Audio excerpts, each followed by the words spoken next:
Good morning everyone. আজকের ক্লাসে আমরা ডাব্লিউবিপিএস ক্লার্কশিপের মক পেপার, যেটা প্রিভিয়াস ক্লাসে আমরা করেছিলাম অর্ধেকটা, আজকে আমরা রিমেনিং 25 কোশ্চেন্স এই ক্লাসে সলভ করব। যারা আগের ভিডিও দেখোনি তারা ডিসক্রিপশন বক্সে লিঙ্ক দেওয়া রয়েছে, তোমরা ওখান থেকে ভিডিও দেখতে পারো। আর সেখানে প্রিভিয়াস এই কোশ্চেন পেপারেরই 25টা প্রশ্ন করানো হয়েছিল, আর যেটা বাকি 25টা প্রশ্ন আছে আজকে আমরা এখানে করব। তো ভিডিওটি শুরু করার আগে তোমাদের কাছে একটা ছোট্ট রিকোয়েস্ট, যদি চ্যানেলটিকে এখনও সাবস্ক্রাইব না করে থাকো তো প্লিজ সাবস্ক্রাইব করে দাও, আর ডেলি নোটিফিকেশন পাওয়ার জন্য বেল আইকনটিকে প্রেস করে দাও। তাহলে আজকের ক্লাসটা শুরু করা যাক। প্রথম প্রশ্ন দেখব আমরা, হুগলি শিল্পাঞ্চলের প্রধান শিল্প হলো। অপশনসে রয়েছে কাগজ শিল্প, বয়ন শিল্প, লো ইস্পাত শিল্প নাকি পাট শিল্প। আর এর সঠিক উত্তর হবে পাট শিল্প। বেশিরভাগ পাটকল যেটা তোমরা দেখবে সেটা হুগলি নদীর তীরেই কিন্তু অবস্থিত রয়েছে, আর এখানেই কিন্তু মোস্টলি কনসেন্ট্রেটেড আছে। এর দুটো কারণ আছে। প্রথম হচ্ছে যে ইজিলি ট্রান্সপোর্ট বা চিপ লেবার, আর আম, জলের যে প্রয়োজন হয় এই পাটের প্রসেসে, সেই জলটাও কিন্তু অ্যাভেলেবেল থাকে। এই তিনটে মুখ্য কারণ আছে বা মেন রিজন আছে, যার ফলে হুগলি ডিস্ট্রিক্টে আর হুগলি নদীর ধারেই কিন্তু বেশিরভাগ জুট মিল দেখা গেছে। প্রথম হুগলি মিল যেটা এস্টাবলিশড হয়েছিল, প্রথম জুট মিল যেটা এস্টাবলিশড হয়েছিল সেটা হচ্ছিল আমাদের এই রিষড়াতে, হুগলি ডিস্ট্রিক্টের রিষড়াতে। আর সেটা কোন বছর ছিল? সেটা ছিল 1855। কোনো কোনো বইয়ে, যেমন আমি বলে দিচ্ছি, আরিহান্তের যেটা know your state West Bengal বই আছে, সেখানে আবার সেটা 1859 মানে 1859 লেখা আছে। সো এরকম বই হিসেবে ভ্যারি করছে। মোস্টলি এটা অ্যাকসেপ্টেবল যেটা আছে সেটা 1855 আছে। ঠিক আছে, নেক্সট প্রশ্ন দেখবো আমরা। পশ্চিমবঙ্গের জেলাগুলির মধ্যে কোনটিতে মানব উন্নয়ন সূচক সর্বপক্ষে কম?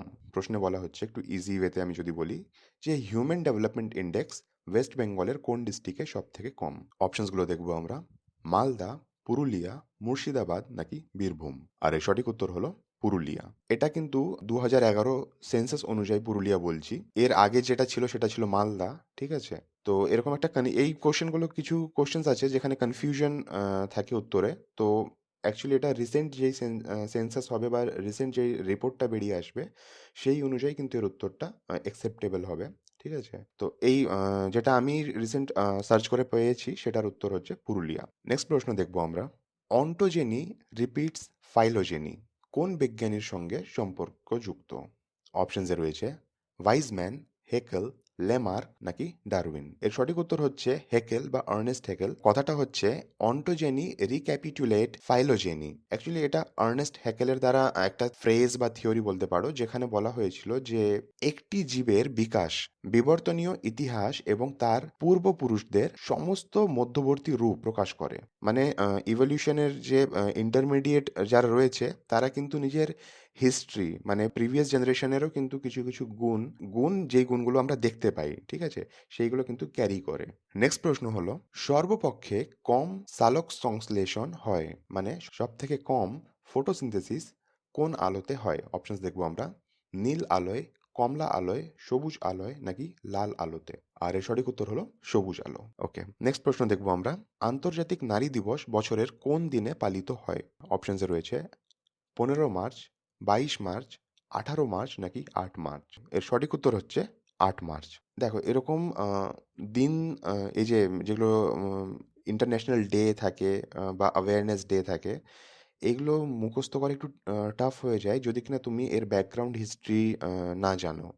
আর যদি তার হিস্ট্রি বা তার রিলেটেড গল্প তুমি জেনে থাকো, তাহলে এটা মনে করাটা একটু বা মুখস্থ করাটা একটু সহজ হয়ে যায়। তো 8 মার্চ আমরা কেন সেলিব্রেট করি সেটা আমি একটু বলে দিই তোমাদের। সব থেকে প্রথমে যখন ইন্টারন্যাশনাল উইমেন্স ডে বা আন্তর্জাতিক নারী দিবস পালন করা হয়েছিল, তখন কিন্তু এটা 8 মার্চ ছিল না, তখন এটা লাস্ট সানডে অফ ফেব্রুয়ারি, যেটা কিনা 22 থেকে 25 বা আমার ঠিক মনে পড়ছে না, 23 ফেব্রুয়ারি হয়তো হবে। ঠিক আছে, 22, 25, 23 এরকম একটা কিছু ডেট ছিল লাস্ট। এটা হয়েছিল 1907, 1908 এরকম সময়ে। মোস্টলি অনেক জায়গাতে 1907, অনেক জায়গায় 1908 লেখা আছে। তো সেই সময় হয়েছিল। এটা করেছিল কারা? এটা আমেরিকার সোশ্যালিস্ট পার্টির মহিলারা করেছিল। কারণ ওরা যেই ফার্মে বা যেই ইন্ডাস্ট্রিতে ওরা চাকরি করতো বা কাজকর্ম করতো, সেখানে ওদেরকে সমান বেতন দিত না। তাদের ভোটিং করার কোনো রাইটস ছিল না। তাদের অনেকগুলোই অধিকার কেড়ে নেওয়া হয়েছিল বা ওদেরকে সেই অধিকারগুলো দেওয়াই হয়নি কোনোদিন।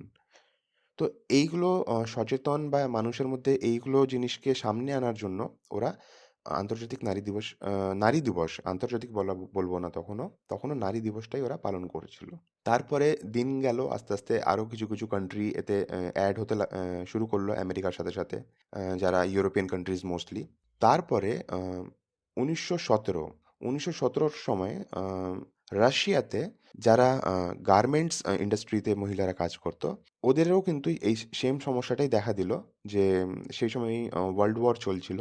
ওয়ার্ল্ড ওয়ারের সময় ওদের খাবারেরও অভাব ছিল আর শান্তিও ছিল না। তো ওরা এই উইমেন ডেটাকে ওরা স্টার্ট করলো ব্রেড অ্যান্ড পিস বা পিস অ্যান্ড ব্রেড এই স্লোগানের সাথে ওরা স্টার্ট করলো। মানে আমাদের শান্তি চাই আর আমাদের খাবার চাই, ব্রেড চাই। ঠিক আছে? তো ওরাও কিন্তু দেশের সব নারীরা একত্র হয়ে এক জায়গায় হয়ে ওরাও কিন্তু ফেব্রুয়ারির লাস্ট উইকেই এটাকে পালন করলো। কিন্তু ফার্স্ট ওয়ার্ল্ড ওয়ারের আগে রাশিয়া কিন্তু জুলিয়ান ক্যালেন্ডার ফলো করতো। আমরা যে গ্রেগরিয়ান ক্যালেন্ডারটা ফলো করি সেটা কিন্তু ওরা ফলো করতো না। ঠিক আছে? যার ফলে ওদের যেটা ২৩ ফেব্রুয়ারি ছিল সেটা গ্রেগরিয়ান ক্যালেন্ডার অনুযায়ী ৮ মার্চ হয়ে দাঁড়িয়েছে। আর তার থেকেই কিন্তু আমরা এটাকে ৮ মার্চে স্টার্ট করেছি। আশা করছি ছোট্ট একটা ইনফরমেশন, একটা গল্প যদি মনে থাকে তাহলে ৮ মার্চটা আর কোনোদিনও তোমরা ভুলবে না। নেক্সট প্রশ্ন দেখব আমরা। মানুষের শরীরে কোন গ্রন্থিটির পরিচিত নাম অ্যাডামস অ্যাপল? অপশনস দেখব আমরা। Parotid gland, pituitary gland, thyroid gland নাকি প্যানক্রিয়াস? আর এর সঠিক উত্তরটি হবে থাইরয়েড গ্ল্যান্ড। অ্যাকচুয়ালি মোস্টলি এটা ছেলেদের মধ্যেই দেখা যায়, যেটা আমরা গলার বাইরে থেকে দেখতে পাই। তোমরা ছবিতে দেখতে পাচ্ছ গলার এখানে যেই উঁচু জায়গাটা রয়েছে সেই জায়গাটাকেই কিন্তু অ্যাডামস অ্যাপল বলা হয়। আর এই জায়গাটাতেই কিন্তু বাটারফ্লাই শেপের বা প্রজাপতি শেপের গ্ল্যান্ডটাও থাকে, যেটাকে আমরা থাইরয়েড গ্ল্যান্ড বলে থাকি। ঠিক আছে? নেক্সট প্রশ্ন দেখবো আমরা। নিম্নে উল্লেখিত রাজ্যগুলির মধ্যে কোনটি শিল্পে সর্বাপেক্ষ উন্নত? অপশনসে রয়েছে মহারাষ্ট্র, গুজরাট, পাঞ্জাব নাকি তামিলনাড়ু। আর এর সঠিক উত্তর হলো মহারাষ্ট্র। নেক্সট প্রশ্ন দেখব আমরা। ভারতের রাষ্ট্রপতি নির্বাচিত হন, অপশনসে রয়েছে লোকসভা, রাজ্যসভা এবং রাজ্য বিধানসভাগুলির নির্বাচিত সদস্যের দ্বারা, লোকসভা এবং রাজ্যসভা নির্বাচিত সদস্যের দ্বারা, লোকসভা নির্বাচিত সদস্যের দ্বারা নাকি রাজ্য বিধানসভাগুলির নির্বাচিত সদস্যের দ্বারা। আর এর সঠিক উত্তর হলো লোকসভা, রাজ্যসভা আর স্টেটের বা রাজ্যের বিধানসভাগুলির নির্বাচিত সদস্যের দ্বারা। আচ্ছা, এখানে এই জিনিসগুলোকে যারা কনস্টিটিউশন বা পলিটি পড়েছো তাদের জন্য তো ইজি আছেই, আর মনে রাখাটা কোনো সমস্যার নয়। এখানে আমি একটু ইনফরমেশন দিয়ে দিই তোমাদের, যে অনেক রাজ্যে বা অনেক স্টেটে কিন্তু বিধান পরিষদও রয়েছে। ঠিক আছে? মানে লেজিসলেটিভ অ্যাসেম্বলি তো রয়েছে, লেজিসলেটিভ কাউন্সিলও রয়েছে। কিন্তু এগুলো যেহেতু সব স্টেটে নেই, তার জন্যে কিন্তু বিধান পরিষদগুলোকে এখানে পার্টিসিপেট করতে দেওয়া হয় না। ঠিক আছে? তোমাদের মধ্যে যদি কেউ জেনে থাকো যে ইন্ডিয়ার কোন কোন স্টেটে বা কটা স্টেটে বিধান পরিষদ বা লেজিসলেটিভ কাউন্সিল রয়েছে, তো তোমরা কমেন্ট করে আমায় অবশ্যই জানাও। আর এছাড়াও পশ্চিমবঙ্গেও কিন্তু বিধান পরিষদ ছিল, আর সেটাকে কিন্তু অ্যাবলিশ করা হয়েছে কোন ইয়ারে, সেটা যদি কেউ জেনে থাকো তো সেটাও কিন্তু কমেন্টে অবশ্যই লেখো। নেক্সট প্রশ্ন দেখবো আমরা। সবচেয়ে মিষ্টি শর্করা হলো বা সুগার হলো ম্যালটোজ, সুক্রোজ, গ্যালাক্টোজ নাকি ফ্রুক্টোজ? আর এর সঠিক উত্তর হলো ফ্রুক্টোজ। ফ্রুক্টোজ মনে রাখা খুব সহজ। মধুর মধ্যেও ফ্রুক্টোজ পাওয়া যায়, কারণ মধু ফুল থেকে আসে। তো দিয়েই ফুল আর দিয়েই ফ্রুক্টোজ। এইভাবে মনে রাখলে কিন্তু এটা ভুলবে না। নেক্সট প্রশ্ন দেখব আমরা। গদার পার্টি কোথায় গঠিত হয়েছিল? খুব সোজা প্রশ্ন। অপশনস দেখব আমরা। New York, Tokyo, San Francisco নাকি লাহোর। আর এর সঠিক উত্তর হলো সান ফ্রান্সিসকো। এটা কোন বছরে গঠিত হয়েছিল? এটা হয়েছিল ১৯১৩-তে। এর ফাউন্ডার কে কে ছিলেন? লালা হরদয়াল আর সোহন সিং ভাকনা। মোস্টলি কোশ্চেন্সে বা এমসিকিউ যেগুলো থাকে সেখানে অপশনসে লালা হরদয়াল নামটাই থাকে। রেয়ার কেসে সোহন সিং ভাকনাটা থাকে। নেক্সট প্রশ্ন দেখব আমরা। ইস্ট ইন্ডিয়া কোম্পানি কার রাজত্বকালে ভারতে প্রথম বাণিজ্য কুঠি নির্মাণ করে? অপশনসে রয়েছে জাহাঙ্গীর, শাহজাহাঁ, অরঙ্গজেব নাকি প্রথম বাহাদুর শাহ। আর এর সঠিক উত্তর হলো জাহাঙ্গীর। জাহাঙ্গীরের দরবারে প্রথম ব্রিটিশ যে এসেছিলেন তার নাম কি ছিল? তার নাম ছিল ক্যাপ্টেন হকিন্স। আর ক্যাপ্টেন হকিন্স যখন ব্রিটিশ থেকে যখন উনি বেরিয়েছিলেন, তখন ওনাকে বলা হয়েছিল যে উনি আকবরের দরবারে যাবেন। কিন্তু উনি যতদিনে পৌঁছেছিলেন ইন্ডিয়া, ততদিনে আকবর মারা গেছিলেন। আর জাহাঙ্গীর সেই সময় সিংহাসনে ছিলেন। আর এই ক্যাপ্টেন হকিন্স যেহেতু ফার্সি ভাষাটাও খুব সুন্দরভাবে জানতেন, তার জন্যেই জাহাঙ্গীর মানে খুশি হয়ে ওনাকে একটা উপাধি বা একটা টাইটেল দিয়েছিলেন, যেটা ছিল ক্যাপ্টেন খান। নেক্সট প্রশ্ন দেখব আমরা। কেন্দ্র ও রাজ্যের মধ্যে রাজস্ব বণ্টিত হয় যে সংস্থার সুপারিশের ভিত্তিতে, সেটি হলো planning commission, finance commission, national development council নাকি পাবলিক অ্যাকাউন্ট কমিটি। আমি ইংলিশ নামগুলো এই জন্য পড়লাম কারণ বাংলা নাম খুব সহজে আজকাল এমসিকিউ এ দেয় না, ইংলিশ নামগুলোই দেয়। তো যারা বাংলাটাকে প্রেফার করো, আমি বলবো যে একটু পাশাপাশি ইংলিশ নামগুলোকে একটু দেখে নেবে। আর এর সঠিক উত্তর হলো ফিনান্স কমিশন। ফিনান্স কমিশন কনস্টিটিউশনের কত নম্বর আর্টিকেলে রয়েছে? এটা 280 নম্বর আর্টিকেলে রয়েছে। নেক্সট প্রশ্ন দেখব আমরা। ন্যাশনাল ফান্ড তোলার জন্য ন্যাশনাল কনফারেন্স অনুষ্ঠিত হয়েছিল কত সালে? অপশনসে রয়েছে 1883, 1884, 1885 নাকি 1905। আর এর সঠিক উত্তর হলো 1885, মানে 1885। ইন্ডিয়ান ন্যাশনাল কনফারেন্সের ফাউন্ডার ছিলেন সুরেন্দ্রনাথ ব্যানার্জি ও আনন্দ মোহন বোস। এটা প্রথম স্টার্ট হয়েছিল 1876-এ, ঠিক আছে? কিন্তু এর প্রথম সেশন যে রাখা হয়েছিল, প্রথম সেশন কলকাতায় যে রাখা হয়েছিল, সেটা হয়েছিল 1883-তে। আর এটাকেই ন্যাশনাল কংগ্রেসের প্রিডিসেসর বা পূর্বসূরি বলা হয়ে থাকে। নেক্সট প্রশ্ন দেখব আমরা। ইনকলাব জিন্দাবাদ স্লোগান কে দিয়েছিলেন? অপশনসে রয়েছে সুভাষচন্দ্র বসু, ভগৎ সিং, স্যার মোহাম্মদ ইকবাল, লালা লাজপত রায়। আর এর সঠিক উত্তর হলো ভগৎ সিং। ভগৎ সিং এই স্লোগানটা কখন বলেছিল?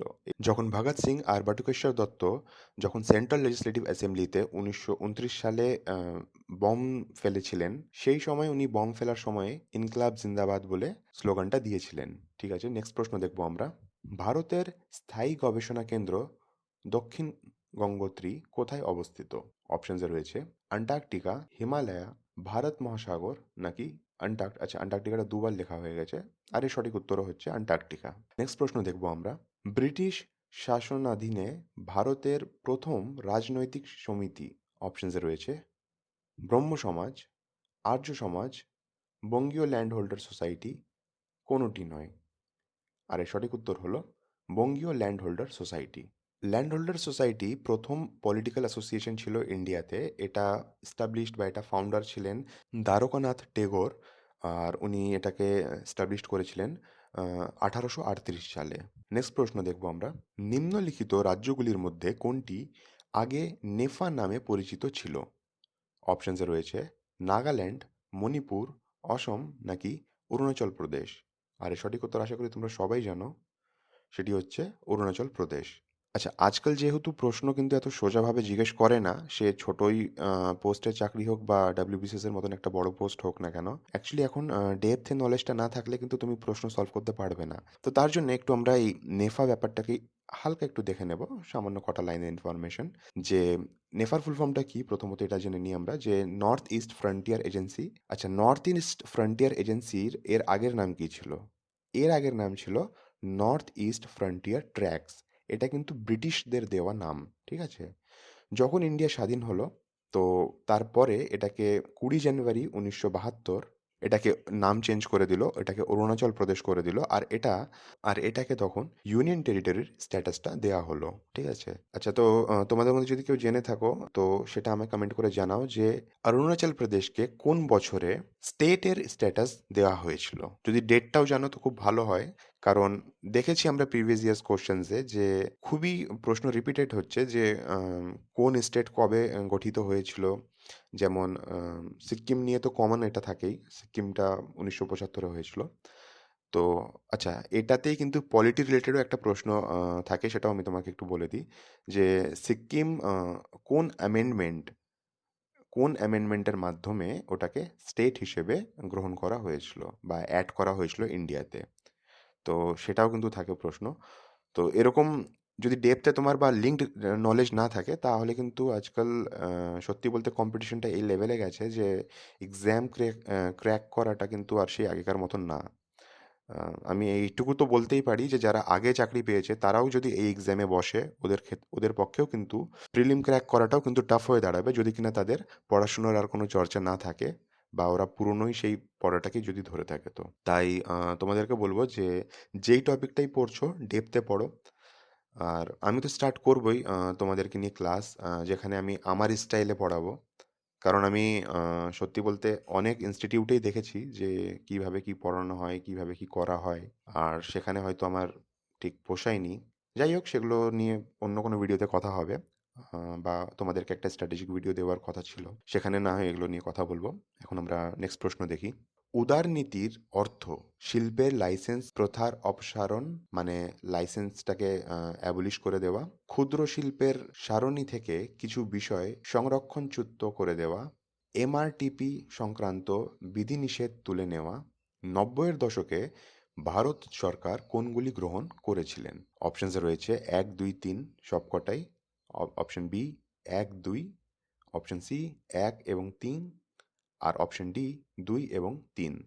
আর এর সঠিক উত্তর হলো ১, ২, ৩। এই সবকটাই কিন্তু ৯০-এর দশকে নেওয়া হয়েছিল। আচ্ছা, এই উদারনীতি কেন আনা হয়েছিল? এটার পেছনে একটা অনেকেই তোমরা জানো, তাও একবার ডিসকাস করে নিই।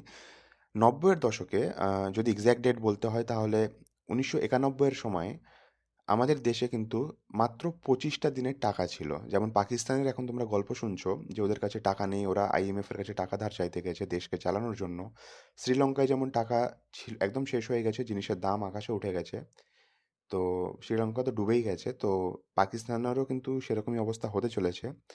তো ইন্ডিয়ারও কিন্তু ১৯৯১-এর দিকে ওরমই অবস্থা হয়েছিল যে আর কিন্তু টাকা ছিল না যে আমরা পাবলিক ইন্টারেস্টে খরচ করি বা অ্যাডমিনিস্ট্রেশনটাকে ভালো মতো চালাতে পারি। সেই সময়ের প্রধানমন্ত্রী ছিলেন আমাদের নরসিমহা রাও। আর সেই সময়ের আমাদের অর্থনীতি যে দেখতেন, তিনি ছিলেন আমাদের x prime minister doctor Manmohan Singh. তিনি অ্যাকচুয়ালি কথা হয়তো কম বলেন বা প্রধানমন্ত্রী থাকাকালীন উনি হয়তো কথা কম বলতেন, কিন্তু উনি ওনার যা সাবজেক্ট ছিল ইকোনমিক্স, উনি কিন্তু সেটার কিন্তু মাস্টার ছিলেন। আর উনি কিন্তু সাজেস্ট করেছিলেন তখনকার প্রধানমন্ত্রীকে যে আমাদেরকে এবার যে এই গ্লোবালাইজেশন ব্যাপারটাকে আনতে হবে দেশে। দেশের অর্থনীতি যে পলিসিস আছে সেগুলোর মধ্যে একটু চেঞ্জেস আনতে হবে। আর ওনার বলাতেই কিন্তু তখনকার যে প্রধানমন্ত্রী ছিলেন উনি এই সব কিছুকে অ্যাকসেপ্ট করেছিলেন। আর তারপর থেকেই এই ১৯৯১-এ লিবারালাইজেশন, প্রাইভেটাইজেশন অ্যান্ড গ্লোবালাইজেশন আনা হলো। প্রাইভেটাইজেশন মানে হচ্ছে যে এবার যে কেউ কিন্তু বিজনেস করতে পারবে। আর সেরকম কঠিন লাইসেন্স সিস্টেমটা রাখা হলো না। আর কিছু, কিছু একটা লিস্ট আছে যেখানে সংরক্ষণ ছিল যে এই জিনিসগুলোর বিজনেস একমাত্র সরকার করতে পারবে, ভারত সরকার করতে পারবে। আর সেইগুলোকে কিন্তু লিস্ট থেকে তখন সরানো হলো। উদাহরণের জন্য আমি বলব, যেমন আ এরোপ্লেনের বিজনেস বা ফ্লাইং সার্ভিসের বিজনেস তখন সরকারই একমাত্র করত। তো তখন কিন্তু অনেক প্রাইভেট ইন্ডাস্ট্রিকে অ্যালাও করা হলো। আচ্ছা, লিবারালাইজেশন কেন? কারণ লিবারালাইজেশন যদি না হতো, মানে সমান অধিকার সবাইকে সেই ইন্ডিপেন্ডেন্সটা না দেওয়া হতো, তাহলে তুমি ধরো না যে নরসিম রাও বলে দিল সেই সময় যে না, গভর্নমেন্ট এরোপ্লেনগুলো আছে সেগুলো কিন্তু দিনে ল্যান্ড করবে। প্রাইভেট যারা আছে তারা শুধু রাত্রে ল্যান্ড করবে। তো রাত্রে আর কে ট্রাভেল করবে এরোপ্লেনে? তো তার জন্যেই যাদের, কারণ এরোপ্লেন ইউজ করা হয় মানুষ তাড়াতাড়ি যাতে জায়গায় পৌঁছোয়। মোস্টলি সেই সময় বিজনেস ক্লাসরাই এটাকে ইউজ করতো। তো তার জন্যেই লিবারালাইজেশনটা আরও দরকার ছিল। থার্ড হচ্ছে গ্লোবালাইজেশন। তো গ্লোবালাইজেশনটা কেন? কারণ সেই সময় শুধুমাত্র যদি আমরা দেশের কোম্পানির ভরসায় থাকতাম তো হয়তো আমরা ততটা ট্যাক্স, দেশের ততটা উন্নত হতো না, ঠিক আছে? আর ট্যাক্সটা কিন্তু খুবই ইম্পর্টেন্ট। তো গ্লোবালাইজেশনও করতে হলো, বিদেশ কোম্পানিগুলোকে আহ্বান জানাতে হলো যে আসুন আমাদের দেশে বিজনেস করুন। আর এই দেশে বিজনেস করুন বলতে ওদেরকে কিন্তু কিছু রেস্ট্রিকশনস সেই মুহূর্তে রাখা হলো। না হলে আবার হয়তো দেশ আমাদের এই কোম্পানি যেটা ব্রিটিশ থেকে আমরা উঠে এসেছিলাম, ইস্ট ইন্ডিয়া কোম্পানি, সেরমই হয়তো আবার আমরা স্বাধীন থেকে পরাধীন হয়ে যেতাম। তো তার জন্যেই কিছু, কিছু এখানে গ্লোবালাইজেশনের ক্ষেত্রে কিছু আনা হয়েছিল নিয়ম, যে আপনারা আমাদের এক্সিস্টিং কোম্পানির সাথে টাই আপ করে বা ইন্ডিয়ান কোনো কোম্পানির সাথে টাই আপ করেই আপনাদের কোম্পানিকে চালাতে পারবেন। যার ফলেই দেখতে পাও যে হিরো হন্ডা বলে স্প্লেন্ডার বাইক আগে পাওয়া যেত। এখনও স্প্লেন্ডার পাওয়া যায়, কিন্তু এখন সেটা অনলি হিরো স্প্লেন্ডার এরম হয়ে গেছে। তো হন্ডা কোম্পানি কিন্তু তখন বাইরে থেকে উঠে এলো। আর হিরো, যেটা গুড়গাঁওয়ে, যেটার ওনারশিপ আছে, মানে গুড়গাঁওয়ে যেটা এস্টাবলিশড আছে, ওখানের কোম্পানির সাথে হাত মিলিয়ে ওরা ওদের টেকনোলজি দিল, এখানকার ম্যান পাওয়ার নিল, ইনভেস্টমেন্ট নিল, আর তারপরে এরা হিরো হন্ডা নামে একসঙ্গে কাজ করলো। যেমন জাপান থেকেই এসছিল মারুতি সুজুকি, ঠিক আছে? আগে গাড়ি যেটা বার করলো সেটা ছিল মারুতি সুজুকি 800। এখন মারুতি নিজস্ব বার করে, আর সুজুকি নিজের বার করে। কারণ হচ্ছে ওদের চুক্তি ছিল 20 বছর 25 বছরের, এরকম একটা চুক্তি ছিল। সেই টাইম পিরিয়ডটা ওভার হয়ে যাওয়ার পর থেকেই ওরা কিন্তু নিজেরা সেপারেট হয়ে গেছে। এখন হিরোও সেপারেট, হন্ডাও সেপারেট, সুজুকিও সেপারেট, মারুতিও সেপারেট। এরকম অনেক কোম্পানি আছে। কোল্ড ড্রিঙ্কস থেকে নিয়ে ছোট ছোট মেকানিক্যাল পার্টস অনেক কোম্পানি সেই সময় এসেছিল। আর সেই সময়ে আরেকটা জিনিস দেখা গেছিল, ইঞ্জিনিয়ারিং ফিল্ডে কিন্তু বুম এসেছিল অনেক রকমের। মানে একটা ধরতে পারো যে একটা রিভলিউশন ঘটেছিল এই পলিসিটাকে আনার পরে। ঠিক আছে, আমরা নেক্সট প্রশ্ন দেখব। কোন বছর কলকাতা বিশ্ববিদ্যালয় স্থাপিত হয়েছিল? অপশনসে রয়েছে 1854, 1857, 1860 নাকি 1874। আর এর সঠিক উত্তর হলো 1857। এটা কোন রিকমেন্ডেশনে, কার রিকমেন্ডেশনে এটা স্থাপনা করা হয়েছিল বিশ্ববিদ্যালয়কে? তো এটা হচ্ছে, যেই কমিশনটা বসেছিল, ভোটস ডিসপ্যাচ কমিশন, সেই কমিশনের রিকমেন্ডেশনেই এটাকে আনা হয়েছিল। আর 1857-এ আমাদের ইন্ডিয়ার যে ভাইসরয় ছিলেন, ওনার নাম কি ছিল? ওনার নাম ছিল কানিং। কিন্তু কানিং তখনও ভাইসরয় ছিল না, তখনও গভর্নর জেনারেল ছিলেন। কারণ তখনও ভাইসরয় পোস্টটা আসেনি। ভাইসরয় পোস্টটা এসেছিল 1857 ক্রান্তি বা সিপাহি বিদ্রোহ যেটা ছিল ওর পরে আনা হয়েছিল পোস্টটাকে, গভর্নর জেনারেল অফ ইন্ডিয়াকে অ্যাবলিশড করে দেওয়ার পরে। ঠিক আছে, যখন আমরা হিস্ট্রি বা সাবজেক্ট ওয়াইজ যখন পড়বো ডিটেলে, তখন এসব আরও ডেপথে জানা যাবে। নেক্সট প্রশ্ন দেখবো আমরা। ভারতে সেচের দ্বিতীয় বৃহত্তম উৎস হলো, অপশনসে রয়েছে কূপ ও নলকূপ, খাল, জলাশয়, সাগর ও মহাসাগর। ইংলিশে বলতে গেলে well and tubewell, canal, pond, sea and ocean. Okay, এর সঠিক উত্তর হচ্ছে কানাল বা খাল। এখানে অপশনে যেটা দেয়া নেই সেটা হচ্ছে ট্যাঙ্ক ইরিগেশন। এই ট্যাঙ্ক ইরিগেশন বা ট্যাঙ্কে জল জমা করে ইরিগেশন করা হয়, সেটা মেনলি সাউথ ইন্ডিয়ায় করা হয়। সাউথ ইন্ডিয়ার তামিলনাড়ুতে মোস্টলি করা হয়, কারণ সেখানকার পাথর বা সেখানকার জমি অতটা নরম না যে সেখানে ইজিলি গর্ত করে ওয়েল বা টিউবওয়েলের সুবিধাটা নিতে পারবে। আর ক্যানাল দিয়ে মেনলি উত্তরপ্রদেশ, পাঞ্জাব এইসব জায়গাতে ক্যানাল দিয়েও, কিন্তু পাঞ্জাবে তো নদীই আছে, কিন্তু উত্তরপ্রদেশে কিন্তু ক্যানাল দিয়ে ইজিলি ইরিগেশন সিস্টেমটাকে ফ্যাসিলিটেট করা হয়ে থাকে। নেক্সট প্রশ্ন দেখবো আমরা। ফুসফুসে বায়ু কোন যন্ত্রের সাহায্যে মাপা হয়? অপশনসে রয়েছে স্পাইরোমিটার, স্পেকট্রোমিটার, স্ফিগমোম্যানোমিটার, পাইরোমিটার।